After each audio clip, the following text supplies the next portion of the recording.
who's actually going to get the most out of a slate gray outdoor dining set, and who should walk away before they click add to cart. If you're weighing a set that promises 6 nautical-style chairs, a sturdy trestle table, and the ability to survive everything from scorching summer sun to snowy winters, the question is whether that promise translates into everyday comfort and real-world value.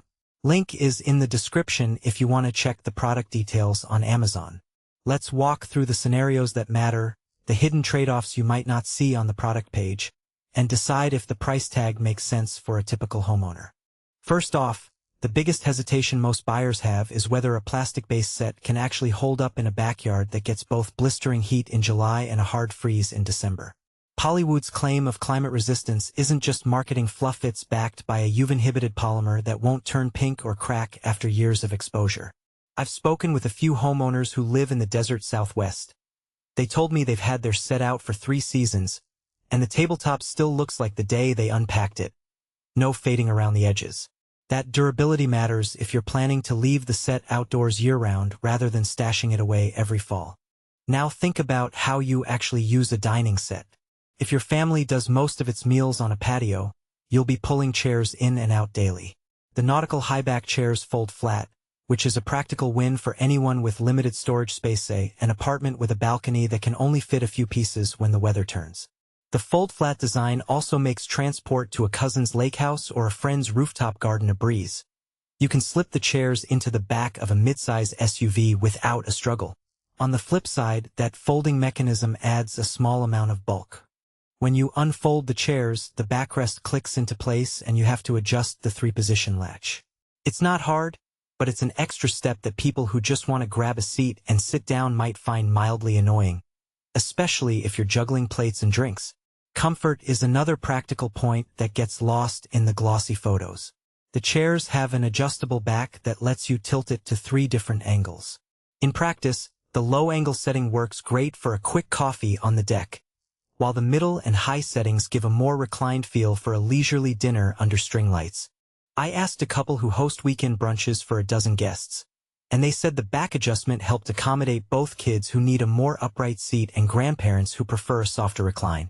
The chairs aren't padded, so they lack the plush feel of a wicker set with cushions, but the molded shape provides enough support for a typical 3-hour meal without the need for extra throws.